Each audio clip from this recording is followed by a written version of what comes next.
Val is the founder and director of the Psychospiritual Institute. She's a board certified mindset and leadership coach and coach trainer, and has been coaching individuals and facilitating groups for over 20 years, specializing in the transpersonal psychology of psychosynthesis, as well as ecotherapy, leadership skills, and holistic business.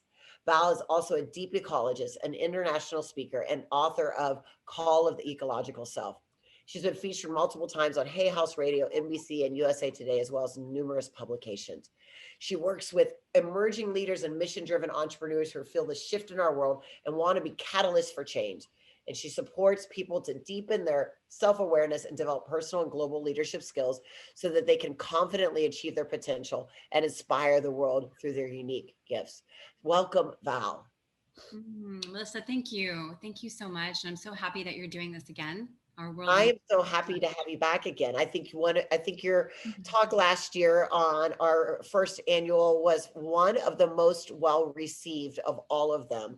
We had more comments and more people coming back and saying things about our conversation that I'm super excited to take it to the next level and talk about healing today and ways that we can work together to heal ourselves and heal the world. So what is your definition of healing? Oh my goodness.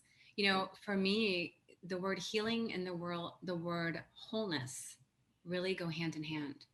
It's for me, it's about coming back home to who we are and recognizing from the deepest space and the deepest context of ourself, how we become fully who we are. Because I think in that process, we can hold anything. Like it's almost like healing has already happened, when we reconnect to ourselves in that deepest level. So healing and wholeness. Yeah. So, that's how I see it.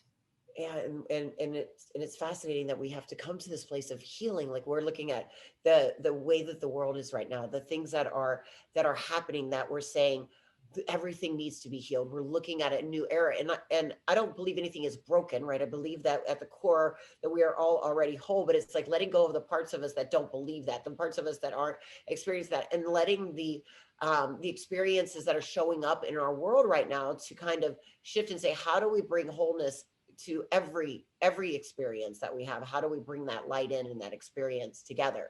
Absolutely, 100%. People will sometimes say, like, what do you do? We always get that question. And it's like at the core, I mean, the form might change, but the essence is always the same. And for me, it's about helping us to remember who we are in the deepest level of our being. Because everything you just said is so deeply resonant, right? When we can remember who we are, we see ourselves whole, not just as an individual, but also as a collective, not just as humanity, but also as an ecosystem, a larger ecological self. So all of this becomes part of the way that we begin to move forward whole, right? Which contributes to that healing. So yeah, absolutely. And one of the ways that you share that with people in the Psychospiritual Institute is through this work of psychosynthesis. So what is psychosynthesis? Yeah, I mean, it's not necessarily a household name yet, is it? Oh, not at all. Although it's been around for a really long time. Psychosynthesis is really one of the most highly developed spiritual or transpersonal psychologies that we have in the world. And it was developed over 100 years ago by a psychiatrist named Dr. Roberto Assagioli. And he was a contemporary of Freud and Jung. And he felt like what was missing from psychotherapy at that time. Psychotherapy was so focused in the basement of the psyche, and just really looking at the human psyche. And it was so limiting in that way. And he said, there's more to who we are as humans. Yes, we are the psyche. Yes, we are. Psychology is a big part of who and what we are. And we are so much more than that, and we are humans, and we are also this mystery. We are also these souls. We are also part of a greater whole. And so, just as psychoanalysis, what refers to the analysis of the psyche, psychosynthesis really looks at bringing together the various components of the psyche, these fragmented parts of ourselves into a more integrated and unified whole, so that we develop deep self-awareness and that we're able to respond creatively and effectively to the psychological and the spiritual needs of our world right now. And so it really brings together both the psychology and science and the spirituality toward a sense of maturity. It blends those two together, and it offers skills and techniques that allows us to tap into the dimensions of our spiritual selves, the dimensions of our psychological selves, and learning how to become more whole within ourselves. So we teach this methodology, we teach this whole methodology to our students of how to become more whole, how to feel that sense of healing through wholeness, and how to also do that for the world. And so I think, sometimes we look at psychosynthesis as a psychology of wholeness, or sometimes it's referred to as the science of the soul. And the whole goal of psychosynthesis is to release the energies of the soul through our personality, so that who we are as this highest sense of self becomes how we live into the world. So it's this really beautiful integrative process that creates a deep alignment with self and personality. Wow, beautiful. And so what is, for someone that's interested in, what types of challenges or what types of things does psychosynthesis work really well for? Yeah. There's a lot of parts to what psychosynthesis addresses. And I think at the heart of it, Einstein said that we can't solve the world's problems with the same thinking that developed the problems in the first place, right? So we tend to apply this quote to our overall world, but it's also true for ourselves. Many of us feel so disconnected from who we are. We don't really know what we don't know about ourselves. So we tend to operate from an unconscious belief system, many times, that create patterns of thoughts or patterns of behavior that are not aligned with who we truly are, or what we deeply want in the world, for ourselves or for the world. I mean, how many times have we acted or reacted to something that's come up and something that's happened, and then we're like, whoa, wait a minute, that is not what I meant to do. That's not who I am. Who was that? Right? Yeah. That comes up for all of us sometimes, right? And it's because it's not fully us in those moments, right? At those times don't feel like us because it's only a part of us, a part of us that's afraid, a part of us that in some way is trying to protect us, that's been wounded in some way. And we get caught up trying to fix the symptoms without realizing that there's this part of us that's holding a distorted belief about who we are as a self and what the world is really all about, that's actually causing the problem or the pattern that feels limiting. So we can't get ourselves out of it easily because we're overly identified with these wounded parts of us. And so we're trying to operate from that same point of view, right? Which brings us back to that quote. We're trying to resolve something by taking a breath versus really understanding how we're identifying ourselves and getting to the core root of the problem. So we may not even, fully know who we are a lot of times beyond the layers of conditioning, because there's so much that we're up against, right? Society, our family, our culture, this decontextualized trauma from our past that is still present for us in our current moment, and it could be from our personal experiences, but it could also be intergenerational trauma that came through our families. That's now part of who we become in the world or who we think we are in the world. So we need to learn how to make the unconscious conscious, to begin to work with these parts of us, these wounded parts of us that we overly identify with, so much so that we think that that's who we are. We believe that we're our wounds, right? We believe that we're these roles that we play. We believe that we're these identities that we've taken on, and we become so attached that these parts of us literally begin to hijack our sense of self. And not only that, but when we're operating from that limited part of us or that limited worldview, we're now also making decisions from our wounded places, from our fear, rather than choosing from our hearts, rather than choosing from who we deeply truly are or what we deeply truly want. So when we make the unconscious conscious, we get an opportunity to reclaim ourselves. Right? And this changes everything.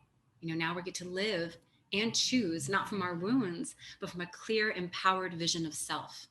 I'm not in habit. I'm not automatic. I'm not sitting there just doing something because that's the way that it's been programmed in my wounded self. I've done, as we all know, we all have done so much work on ourselves. I had done a lot of work on myself, but I recognized it was just a year ago where I had a wounded part of myself that showed up in such an amazing way that I did something that I hadn't done in 20 years. And and for those that know my story, 20 years ago, I was an international drug trafficker and had a really crazy life. I was doing some crazy things. But this part of me that I thought I had healed showed up last year. And I did something in a weekend that I walked out of that weekend and I was like, I cannot believe I just treated this person this way and did this. I had this anger and this madness. I felt like I was going crazy. Like I had been triggered so bad that I was awful.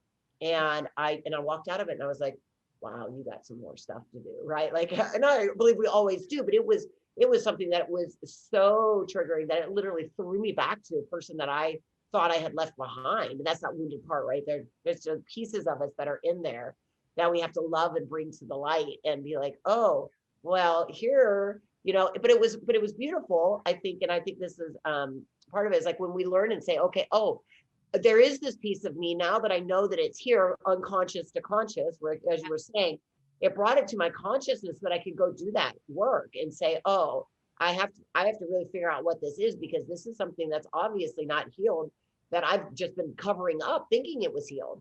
And yet, and since then, for me, it showed up in some physical issues. And like a couple months later, I started having a physical issue because I hadn't cleared that yet. So I find it very fascinating that that this stuff can really affect us emotionally, mentally, spiritually, on all levels, physically. 100%. And that's such a perfect example. It's like, it's always a process, right? And so the kind of tools that we acquire throughout our lives and the deepening of our understanding of self and our ability to see and be with ourselves is what allows us to move through these moments when we're thrown off for a second and those old automated behaviors and patterns want to step in. We can go, wait a minute, like, I know you, and I can really begin to work with these parts. And, and you're speaking right to it, Melissa, because the thing is, we need to slow down. We move so fast in life that we don't often take time to really sit with ourselves and just to be with what's here. So we need to take that deeper look and see, like, where am I getting triggered? Like you just got triggered that weekend. What are the patterns that are coming? Like when this happens, I react like this, right? So we start to move into a space of deep inquiry, and really look at our unexamined assumptions about who we think we are, what's really true for us, and what are those things that trigger us. So all of it begins with self-awareness. It begins with developing a deeper sense of who we are and taking a deeper look. Who am I? Who am I? Right? What do I deeply want? What am I here for? How do I contribute to the world? Like, these questions sit in the center of the heart of all of us.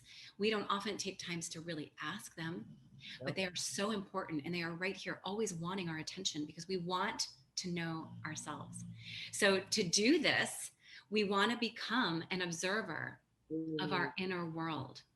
This is really the key, because we're identified all over the place. And sometimes there are roles that serve us, like a leader or a good mother. But if I show up as a good mother to my husband, I'm going to drive him nuts. I start to work in a team effort, and I step in like this leader and director, and I'm bossing everyone around. I'm taking that part of me too far. So, these parts of us, we refer to as subpersonalities. And sometimes they can serve us if we step into them consciously. Oftentimes they can hold us back and sabotage us. All the time they're limiting, because they're only a part of the story. So when we begin to become the observer of our inner world and we develop our inner observation skills, we can now create a distance between who we are as this kind of center point, the self, and the contents of our consciousness. So we can become aware of the contents of our consciousness without becoming overly identified with these parts of us, right? So instead, knowing that who we are is a center of pure self-awareness and will. Yeah. Unstoried, contentless, right? Without content. The content then starts to become the parts of our personality that we can become attached to.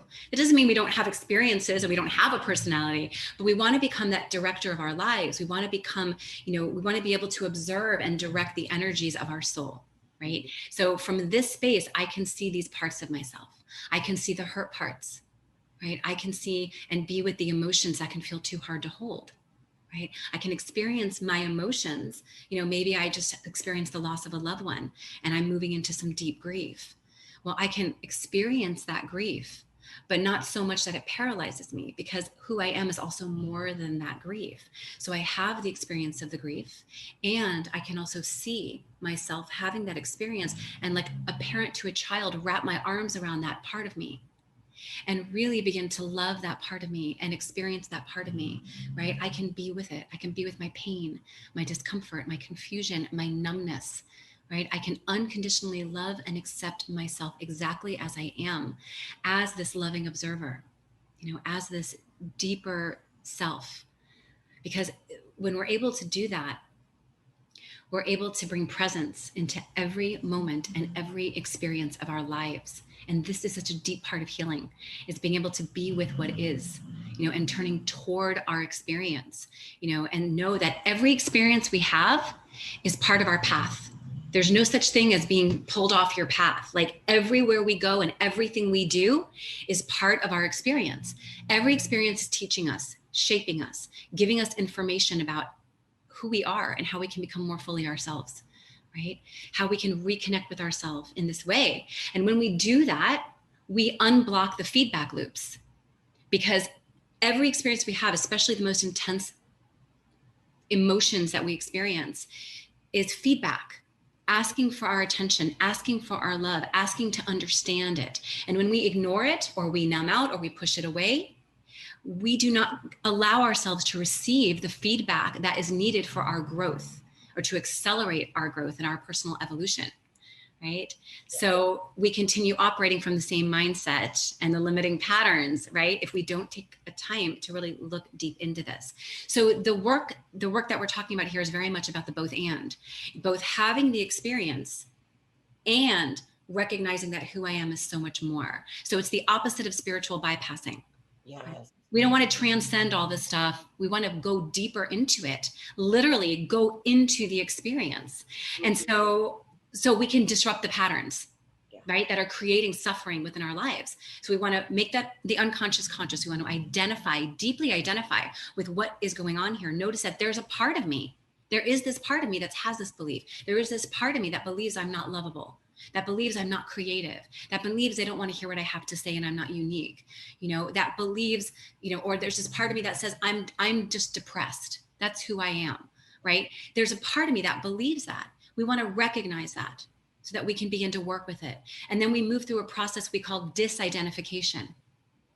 Disidentification is the key to freedom, because when we're able to disidentify from these parts of us that can feel paralyzing and hijack our sense of self, when we disidentify and we come back to that self, we self-identify and we recognize, now this part of me, we have absolute freedom to move in and out of these parts of us, to utilize their strengths and energies, to hold them and integrate them. Ultimately, we don't want to get rid of any part of us, even that part of you that showed up that weekend, right? You want to be able to take that part of you and bring it into your understanding, your love, your heart, yourself, because it's a part of you. Right? So this is how we become whole. And I love that, because it's very different, but similar to what we teach in our quantum healing. Is when we teach our signature formula, like you say, you have these parts of you that in the spiritual bypassing, or a lot of things are saying, well, like, just be high vibe, or just, or just always be happy, or just figure, like, don't have that feeling. And we say, no, that feeling is there. Love it. Bring it in. It's a part of who you are. It's a part of your signature, but use it, but transmute it and use it as fuel to heal. Use it as, say you have this part of you that's angry all the time. Anger is great fuel for passion. It can be great, right? So we transmute it into something that's powerful that you can use for healing, whether it's physically in your body or mentally or emotionally. And so that the wholeness of who you are as a signature is all of those parts. And so I love that that's what you're saying with this psychospiritual, is that we're using these parts, and we're saying, like, I can observe this and say, this is a part of who I am, and how can I use that to benefit me, instead of using it as letting it run around rampant and control like a toddler and, and take over. 100%. And also to have gratitude for that, because like you're saying, our anger is our passion, a passion for justice, our passion for what's right. Our grief, we only grieve for what we love. Yes. When we experience grief, it's because we also love. And if we don't allow ourselves to grieve, we cut ourselves off from love. We don't allow ourselves to feel fear. We don't also tap into our courage to be with our fear and do it anyway. So every emotion that we experience gives us information. And when we follow it through by going deeper into that, and we don't make it wrong, we grow so profoundly. You know, the other day I was reflecting on this, actually. I had this conversation with my husband, and I was saying, you know, isn't it interesting? Language is such a powerful, it's a powerful, it can limit us, and it can help us communicate, but it can also severely limit us and Mm, train our minds into certain things. And I was thinking about how, like, we're brought up, especially in our culture, to, like, if somebody's not feeling happy, we immediately say, hey, what's wrong? Like, there's something wrong with feeling sad. yeah. There's something wrong with being upset. What's wrong? Why aren't you happy? What's wrong? And immediately just attaching that word wrong in our inquiry makes it like it's wrong to feel this. You Yeah. know, it's like, I just want to say, hey, what are you experiencing? Sadness. Wow.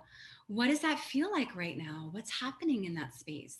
Just coming into it with curiosity and you know, the ability to be present with this deep inquiry completely can transform our relationship to what's happening in our inner world.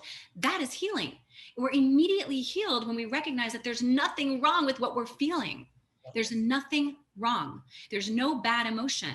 There's just emotions, Mm-hmm. you know, and all of it serves us in some way. I'm thinking about this quote from Pema Chodron. And she says, you know, with meditation, we begin to realize that we're standing in the middle of a sacred circle. That is your whole life. And whatever comes up into that space is there to teach you. Mm. And our life's work is to use what we've been given to let the things that enter into our circle wake us up rather than put us to sleep, Mm-hmm. to wake us up. Wake So, us up. how does everything that we feel, right, allow us to wake up more deeply into who we are? Yeah. And if we put the saying that there's something wrong with that, or you know, into that equation, then we're not allowing ourselves to have that expansive growth of the lessons and the experiences. I agree. Had I can remember years ago, and it just honestly just had an aha when you just said this, was I one of my ex partners would always ask me every day, what's wrong? And I got to a point where it just upset me because I was like, nothing's wrong.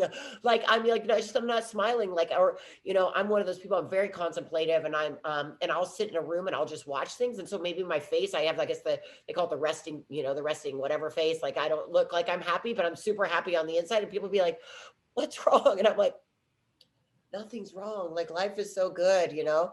And I love that you said that power of those words and how we use those words, and they can create experiences for people. And instead of like, really, you know, we've been conditioned by society, I think, to feel that that something is wrong, or to always be asking because we're not sure of our grounds, or, you know, things like that. Or, you know, I think that what's wrong, no, I've noticed, even comes from somebody else's insecurity because they don't feel comfortable around my comfortability, right? Or someone else's Which experience. is totally understandable Yeah. with the way that our society sets us up for happy, happy, happy. If you're not happy, take this pill. If you're not happy, buy this thing. Oh, you're not good enough. Therefore, in order to be good enough, you need to have this thing and this much money and this much, right? That's, I mean, that's like the secret to the advertising industry, right? Billions of dollars go into the psychology of making you feel unworthy and unhappy so they can sell you happiness when it's always right here, because Yeah. there's nothing wrong. There's Yeah. nothing wrong. There's just information, you know. And so, you know, as we lean into this and we start to understand this more and more, you know, we begin to really connect more deeply to who we are and our ability and our capacity to hold ourselves in any situation. That is empowerment. You know, that is the ability to feel so incredibly free and powerful and be able to direct our lives and be with what's here in every single way. Because what happens is when we move into suffering, when we are, you know, overly identified with these parts of us that are feeling these uncomfortable feelings, and we think that it's wrong, you know, we're not able to see clearly, we're not able to envision clearly, we're not able to choose clearly. So when we become overly identified, not only does our sense of self get hijacked, but our sense of will and our ability to make decisions also gets hijacked. Like, Mm. we completely lose our ability to control our lives in that space. And that's why it's so important for us to come back into this space of awareness and will, right? Because it's not just knowing ourselves and being able to hold all these parts of us. It's also our ability to make decisions that feel deeply aligned with who we are in the world. you know, and recognize that every moment we can choose choose to accept the things that we can't change, right? We can choose to notice the things that we don't prefer and be grateful for that information, and then make new choices to move us in a new direction. It doesn't mean being okay with everything, like I'm just going to have to surrender to this, right? But it means like accepting what is in this moment, recognizing what you want to envision for the next step, then taking the next step maybe in a new direction.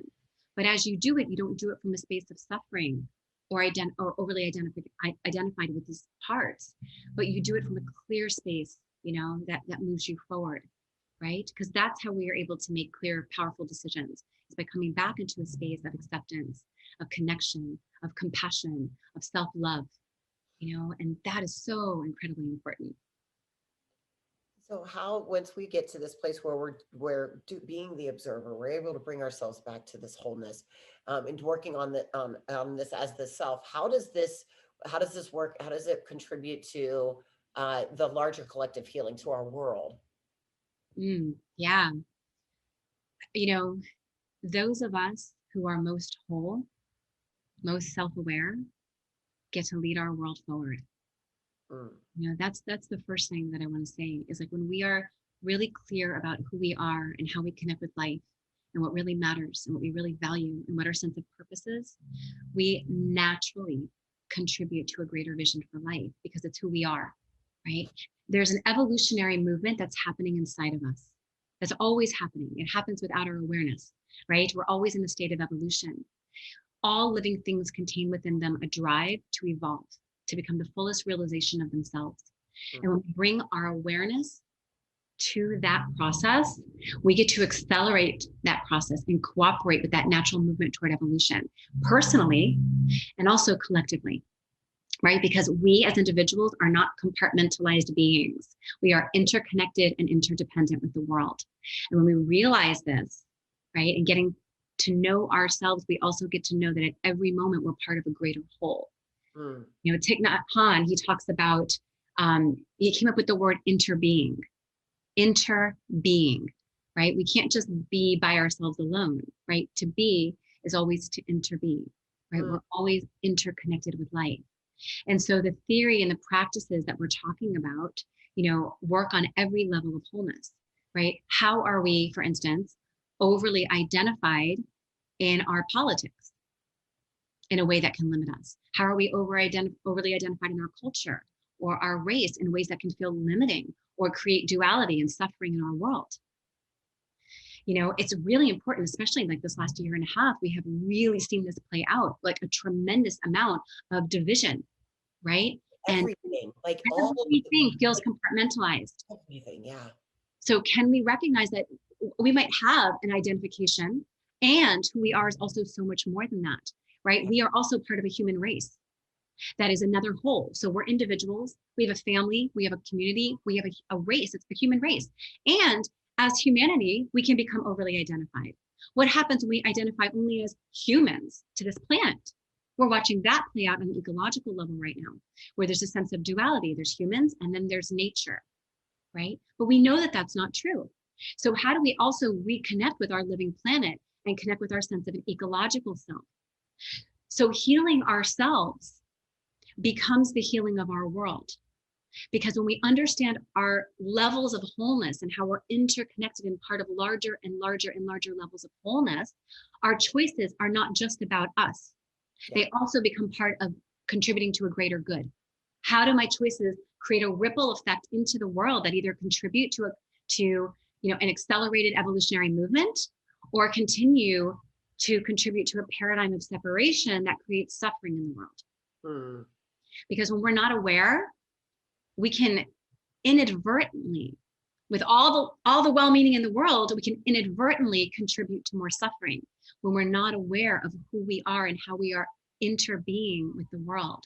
So the more we become truly aware of ourselves, the more we begin to heal and whole, right? Not only ourselves, but our world. And that's why it's so important for us to do this inner work, because it's bigger than us. It is bigger than us, and it's what the world needs right now. We need so much of this in this experience of what we've been, like you said, the last year and a half, and the division is across the board. It's not just about COVID and the pandemic, but it's politics, it's race, it's all of these different, nature, even, things with like industries. I watched a documentary recently about one of the industries, and I was like blown away at what we were doing to our planet, and things like that, where we're not in that integrated wholeness. So you have a process, this psychosynthesis, but you have something you're going to share with everybody today, so they can actually take them through, so we can kind of understand a little bit about this work on a deeper level, and get an experience of this beautiful work. Yes, I do actually. I'd love to take everybody through a process that's what we call kind of the classic disidentification exercise. So it's going to give you an experience of disidentification, Awesome. all that we've been talking about. Okay, so let's go ahead, and everybody who's tuning in right now, if you're in a safe space, I invite you to just get comfortable and go ahead and either close your eyes or just soften your gaze, and bring your awareness into your inner world. And we'll just begin by connecting with the breath, taking a moment to breathe in and feel that breath filling your entire body, and then slowly exhaling.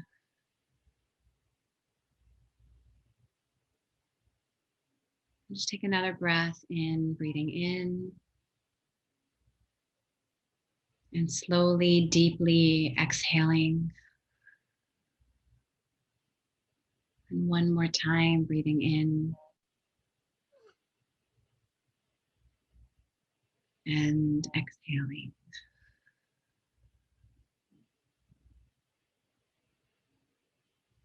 And I invite you now to bring your awareness to your body. And just imagine my voice becoming your voice. I have a body, and I am more than my body. My body may find itself in different conditions of health or sickness. It may be rested or tired, but that has nothing to do with myself. I value my body as a precious instrument of experience and of action in the outer world, but it is only an instrument. I treat it well. I seek to keep it in good health, but it is not myself. I have a body, and I am more than my body. Just silently say that to yourself. I have a body, and I am more than my body. Just take a moment to breathe into that awareness.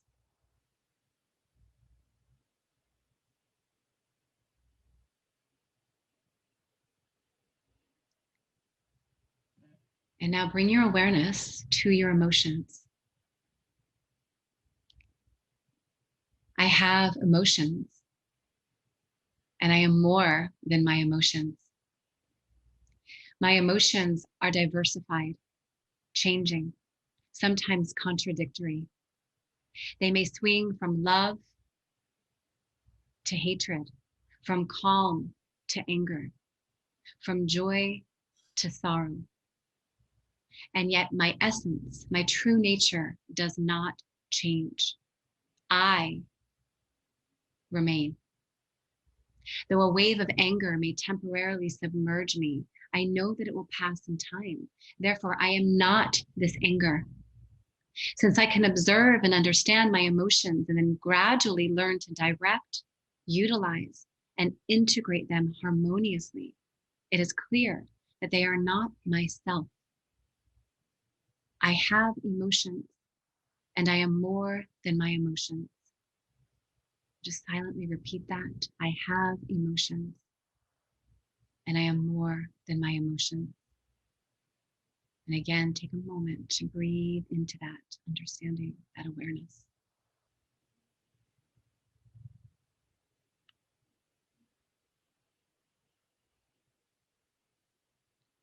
And now bring your awareness to your mind, to your thoughts. I have a mind, and I am more than my mind. My mind is a valuable tool of discovery and expression, but it is not the essence of my being. Its contents are constantly changing as it embraces new ideas, knowledge, and experience. Sometimes it refuses to obey me. Therefore, it cannot be me, myself. It is an organ of knowledge in regard to both the outer and inner worlds, but it is not myself. I have a mind, and I am more than my mind. Repeating, I have a mind, and I am more than my mind. Breathing into that.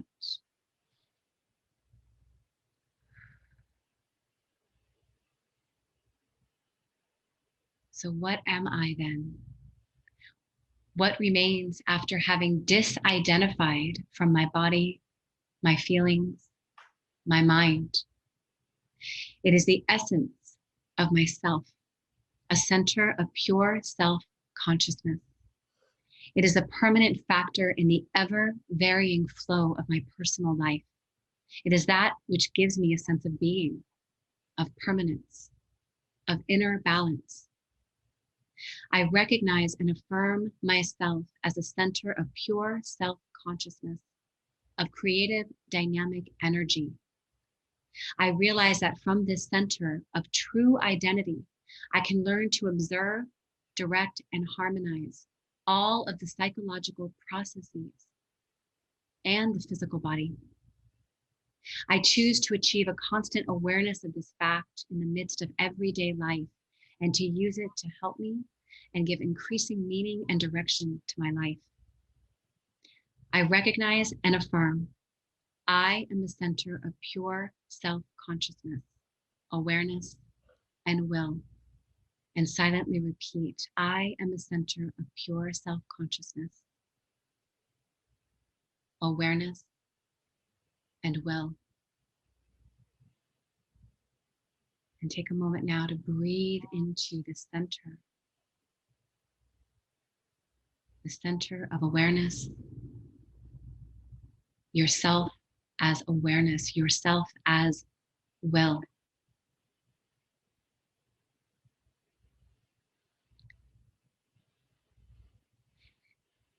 And as you tune into the center point of who you are, I want you to begin now to imagine and feel into the sensation within you of 1 hour. What does 1 hour feel like inside of you?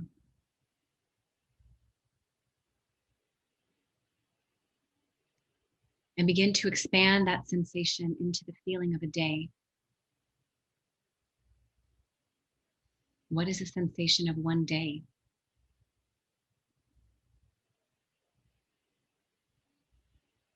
And now 1 week, feeling the sensation of 1 week within you. The expanding sensation of time as you feel into 1 month. What is the sensation of 1 month within you?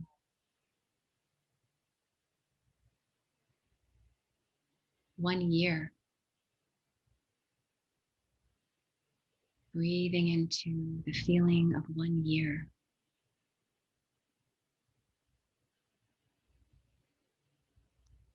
And expanding that into 10 years.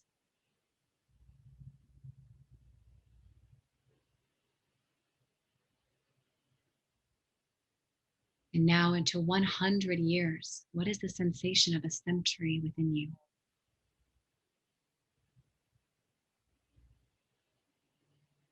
And now 1,000 years. And continue expanding into the sensation of eternity. Feel the sensation of eternity within you. Breathe into that sensation.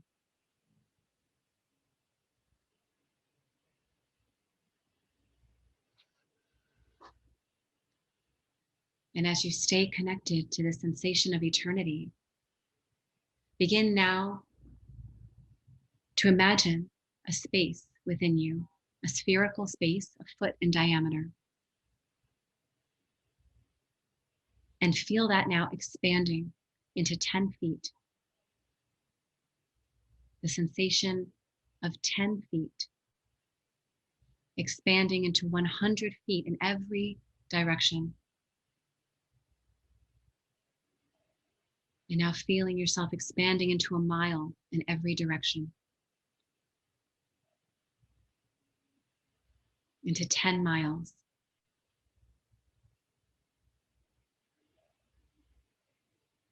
To 100 miles. Breathing in as you feel yourself expanding into 1,000 miles in every direction. And continuing to expand into the sensation of infinity.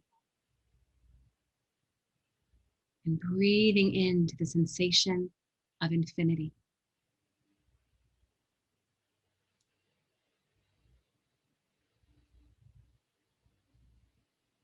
And now holding yourself in this timeless space, endless time, endless space, into all the layers of who you are.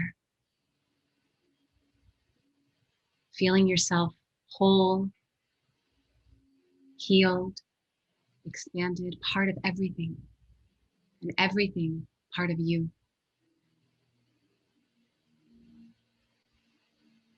And from this space, very gently begin bringing your awareness now back to your breath.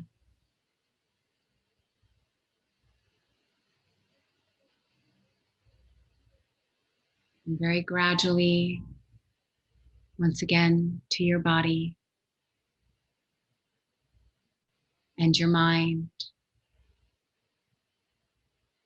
and your feelings,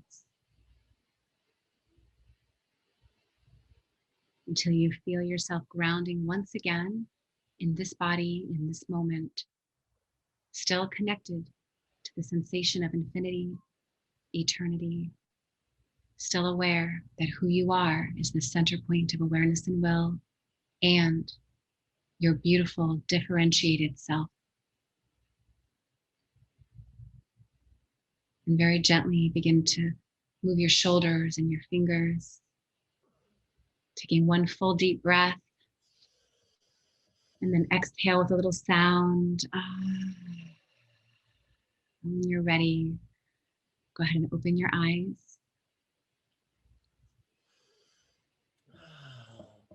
The power of disidentification, recognizing this body as well as the endlessness of who we are.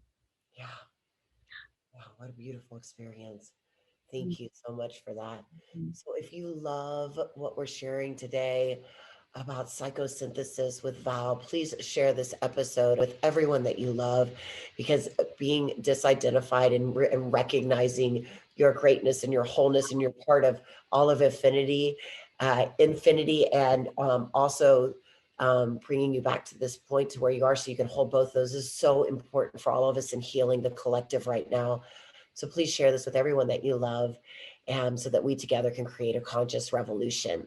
Find out about psychosynthesis and all of the amazing things that they're doing at the Psychospiritual Institute. So Val, are you ready for our lightning round? Okay. Okay. A miracle is? A miracle is life. Am I answering one word, or am I answering whatever comes? Whatever comes. You're going to answer, and I'm just going to ask question after. I'm not responding. I'm just going to let you answer each of the questions. Yeah, a miracle is life, this moment. God, so often we're looking for a miracle or magic or somewhere else, but it's like, this is it, you guys. We're born. We're alive. How are we embodied? How are we having this experience? It's a miracle. It's beautiful. Every moment. Awesome. Your definition of spirituality? Spirituality is connecting to something larger than ourselves, and knowing that the way that we get there is by embodying and bringing it through us. People get sick because they forget who they are. Yeah. One daily ritual, practice, or thing you cannot live without? Taking a step outside with my bare feet, grounding in the earth, and taking a moment of sunshine on my face. Mm-hmm. I love that. One truth that you can leave for all your friends, family, and humanity. Mm. We are each born into this world to fulfill a need, and every single one of us holds a piece of this puzzle of moving our world forward. So trust who you are. Trust that you have something special and unique to offer the world, and don't let any of those parts of you get in the way from you living fully into the world, because we need you. The world needs you.